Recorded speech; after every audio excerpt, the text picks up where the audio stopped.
So let's say nag-upload ka ng dalawang video sa isang araw and pareha silang 10 minutes or one video, two video. So 10 minutes long, yung isa 10 minutes long din. So meron ka na agad total of 20. Hi guys, welcome to my channel, and for today's video we are going to talk about 4,000 watch hour in mathematical way or in simplest way. So I made this video for all beginners like me na nag-iisip or na-frustrate kung paano ba ma-reach yung 4,000 watch hour na yun. So if you are interested in our topic for today, please keep on watching. As a small creator or a small YouTuber, getting 1,000 subscribers and 4,000 watch hours is very difficult. So lalong-lalo na ngayon na maraming nag-upload ng video, so it is very difficult for us to get more views. So important numbers in YouTube is 1,000 subscribers and 4,000 watch hour. And that 4,000 watch hour is a huge number or a big number. But kung iisipin natin siya sa worst scenario or sa pinaka-worst na pag-iisip about 4,000 watch hour, so meron ako dito, nag-provide ako ng, wala kasi ang whiteboard, so I use typewriting na lang. So, if we are going to think of it in the most worst or terrifying way, that 4,000 watch hour is equal to 240,000 minutes.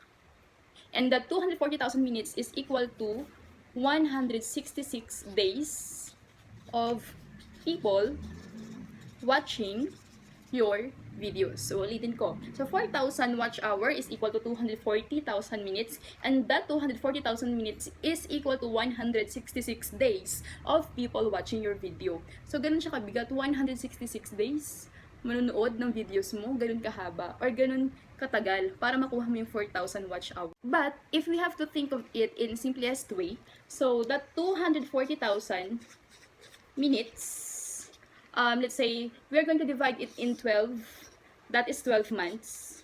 So, kapag dinivide natin siya in 12 months, that is equal to 20 minutes. Meaning to say, per month. So, meaning to say, in every month, you need to gain 20,000 minutes. In every month, you need to have 20,000 minutes of watch hour.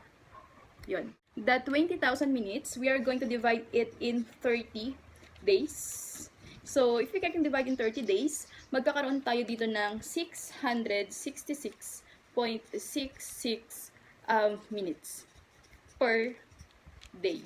Or let's say, sabihin na natin, or 667 minutes. Kung napapansin natin, from 4,000 watch hour, bumaba tayo ng 667 minutes. So, by breaking down the digits, or this 4,000 watch hour, bumaba tayo ng 667 minutes. So, and 667 is a small number. Parang attainable na siya kahit paano, di ba? So, hindi pa dyan nagtatapos. So, you need to have 667 minutes per day. So, what if nag-upload ka ng video na may haba ng 10 minutes or 10 minutes long na video? So, we are going to divide it by, 667 minutes divided by 10.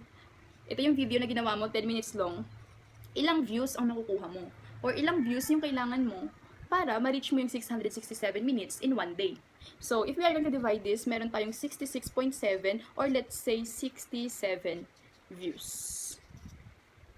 In 67 views, in 667 minutes, nag-upload ka ng 10 minutes long na video in just a day, sa isang araw lang yun, for example, Monday, then, that is 67 views. Kailangan mo ng 67 views para ma-achieve mo yung 667 minutes. When we say views, ito yung real views talaga. So, ibig sabihin, pinanood niyo yung video mo na 10 minutes long from sa simula hanggang sa matapos. If you are a new YouTuber and meron kang 200 or let's say 300 subscribers, that 67 views is possible in one day. Diba? Kahit nga halimbawa 150 subscribers ka lang, yung 67 views, pwede mo siyang makuha in one day. If and only if you have interesting video or interesting content. So let's say nag-upload ka ng dalawang video sa isang araw and pareha silang 10 minutes or one video, two video. So 10 minutes long, yung isa 10 minutes long din. So meron ka na agad total of 20 minutes long videos. Dalawa yun ha, pinag-add ko lang. So kung kailangan mo ng 667 minutes per day, tapos nag-upload ka ng dalawang video which is 20 minutes long. So divide natin sa 20. that is equal to 33 or 33 views. So, ibig sabihin, in one day, kung nakapag-upload ka ng dalawang video, ito, kailangan mo ng 33 views, ito, kailangan mo ng 33 views for you to get that 667 minutes in one day. Okay? Again, that 33 views is possible to get in one day. Kahit pa meron kang 100 subscriber, kayang-kaya mo yung makuha if and only if you have interesting topic or content. Kayang-kaya mo siyang makuha kasi hindi lang naman subscribers mo yung manonood. Even not subscribers mo at nag-search tapos lumabas yung topic mo na yon, counted yon. So, possible pa rin siya na magkaroon ka ng 33 views sa isang video and 33 views sa isang video. Aside from that, habang tumatagal, nadagdagan pa yung views mo. So, kung Monday mo siya in-upload, nakakuha ka ng 33 views, by Tuesday, Wednesday, Thursday, Friday, pwede pa siyang madagdagan hanggang sa tumaas ng tumaas. So, kung gusto mo talagang mag-grow yung channel mo, ang challenge lang talaga is everyday kailangan mo mag-upload ng isa or dalawang video na mapapanood ng mga tao. Kasi the more videos, the more viewers, and the more viewers or the more views is more watch hour. So, let's say naman halimbawa na ay hindi mo kayang mag-upload ng isang video everyday. Kada araw kasi nga busy ka or may work ka. So, what if pag-upload mo is once a week lang? So, kapag once a week ka nag-upload, so ibig sabihin in 1 month, meron kang 4 videos. At alam natin na in 1 month, ang kailangan mo is 20,000 minutes.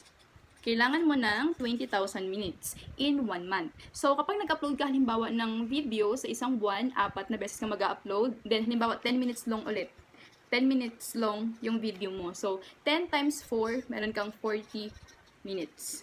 So, let's say, 20,000 minutes divided by 40 minutes. Ito yung total videos mo in 1 month. So, ilang views ang kailangan mo? Kailangan mo ng 500 views in each video.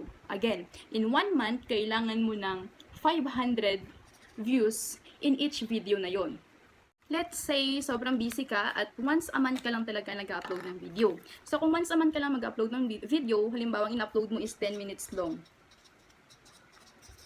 So, since once a month ka lang, in 1 year, times 12 months, so meron kang 120 minutes na total ng video mo. 120 minutes. So, we all know that in 1 year, meron tayong 240,000 minutes na kailangang bunuin. So, that 240,000, divide natin yung total videos mo, total minutes ng videos mo. So, 120 minutes. So, that is 2,000. So, ibig sabihin, 2,000 views. 2,000 views ang kailangan mo in each video. 2,000 views. So, kung new YouTuber ka, quite impossible. Kasi nga, 2,000 views, masyadong malaki. So, much better pa rin talaga yung first na diniscuss ko, which is you need to upload 1 video per day. The bottom line is, kapag kakaunti yung video mo, malaki yung views na kailangan mo in each video to reach the 4,000 watch hour. Kapag marami ka namang videos, kakaunti lang yung views na kailangan mo in each video para makuha mo yung 4,000 watch hour. So, much better pa rin talaga na mag-upload ka ng quality content na video everyday.